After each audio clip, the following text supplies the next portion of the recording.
मैं 2 साल हो गया इत्थे आए हुए। पहले ब्रिस्बेन रहा 1 साल। हाँ जी। हुणे मैलबोर्न आया तो 1 महीना होया जी। अच्छा जी। तो इत्थे आके भी मैंने मौका मिले इत्थे देखने का जी। सिख अपने गेम्स का, तो बड़ा अच्छा लगे। इन्ना अरेंजमेंट इन्ना गवर्नमेंट ने भी किया और गवर्नमेंट बड़ी सपोर्ट कर दी। मैं देखा बच्चों को स्पोर्ट्स से बहुत ज़्यादा करती है।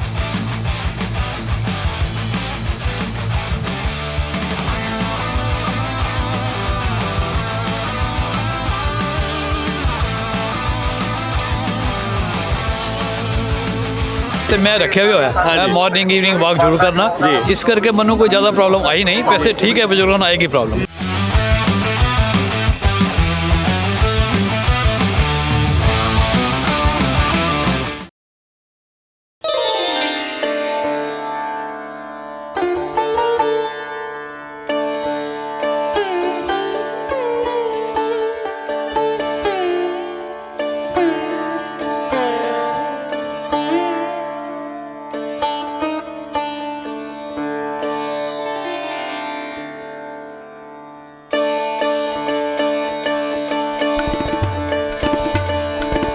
इंडोस टीवी देख रहे सारे दर्शकों को सत श्री अकाल। दोस्तों, मैलबोर्न सिख गेम्स दियां तीजा ते फाइनल दिन चल रहा, जिथे खेडों के विच खिडारी खेड रहे आ, दर्शक आनंद माण रहे आ। उत्थे नाल नाल मेले की फीलिंग भी पूरी आ। भावें असीं जैकटां पाईआं, इस वेले गर्मी बहुत एकदम हो गई आ, जिद्दां कहिंदे आ कि मैलबोर्न का वैदर दा भरोसा कोई नहीं। तो इसे जिद्दां धनी राम चातरिक ने कहा कि धुप धूड़ धक्के जिहड़े जड़ सकते, मेलिਆਂ की सैर उही कर सकते। तो इधर सैर करते करते ही सानू सरदार करणजीत सिंह जी मिल गए, जिहड़े कि रिटायर्ड ने असिस्टेंट मैनेजर के तौर पर हडको दिल्ली तो, जिहड़ी कि सेंटर का एक महकमा हैगा। तो 34 साल की सेवा निभा के ये रिटायर होए, तो हुण ये मेला इत्थे देख रहे हैं। सब तो पहला करणजीत जी बहुत बहुत तुहाडा स्वागत है। तुहानूं भी बहुत बहुत बड़े जी आयां नूं सारिआं नूं जी। पूरे मेले जिन्ने भी देख रहे सब नूं जी आयां जी। तो किदां दा लगा माहौल जी इत्थे? बहुत अच्छा माहौल लग्या जी। इत्थे इन्ना डिसिप्लिन अरेंजमेंट है जिहड़ा, हाँ जी, ये मैं पहली बार जिंदगी देखा। अच्छा जी।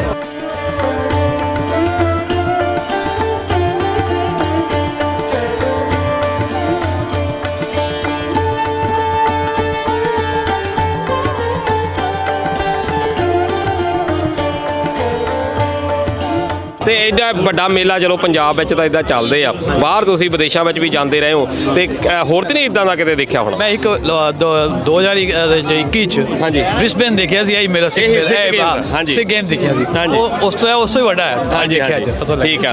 तो कोई प्रॉब्लम तो नहीं होती, क्योंकि जो बजुर्ग आ इत्थे, चलो तुहाडा दा तजर्बा भी हैगा, बहुत सारे बजुर्गों को इत्थे समस्यावां भी आउंदियां, क्योंकि दूर दूर ग्राउंड्स भी हैगियां आ।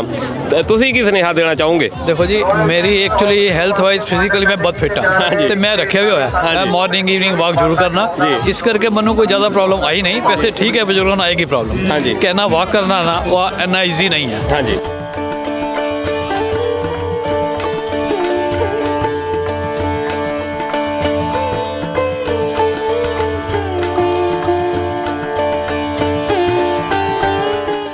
ਇਹਦਾ ਕੀ ਬੜੀ ਅੱਛੀ ਹੈ। हाँ जी, इदा क्योंकि इत्थे असीं कोचिंग क्लासेस भी देखियां कि लोग जानकारी लै रहे आ भी किद्दां हैल्थ नूं फिट रखना।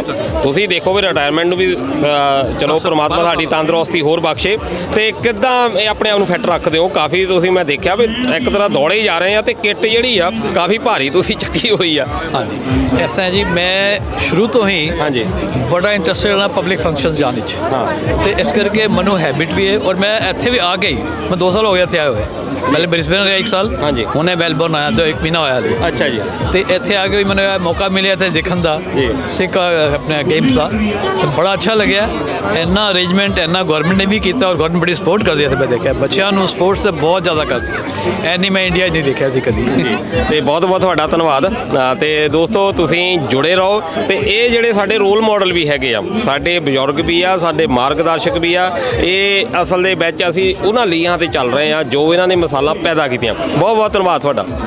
बहुत बहुत मैं मैसेज भी देना चाहूँगा हाँ जी कि सारी दुनिया जिन्नी कोई मदद कोई किसी की करनी चाहिए, जिथे जिन्ना हो सके वो करो, और जिथे ना उसके हाथ जोड़ दो। बाकी पूरी मर्यादा फॉलो करो। जिन्ने सिख साड़ी सिख कौम आ सकते हैं आन, पर धर्म परिवर्तन में विश्वास नहीं करता। सिख पूरे रहो, जिहड़े धर्म भी वो रहो, पूरे रहो, और सारे ग्रंथों का सत्कार करो जी। बिल्कुल, बहुत वधिया मैसेज है जी, तो बहुत बहुत धन्नवाद जी।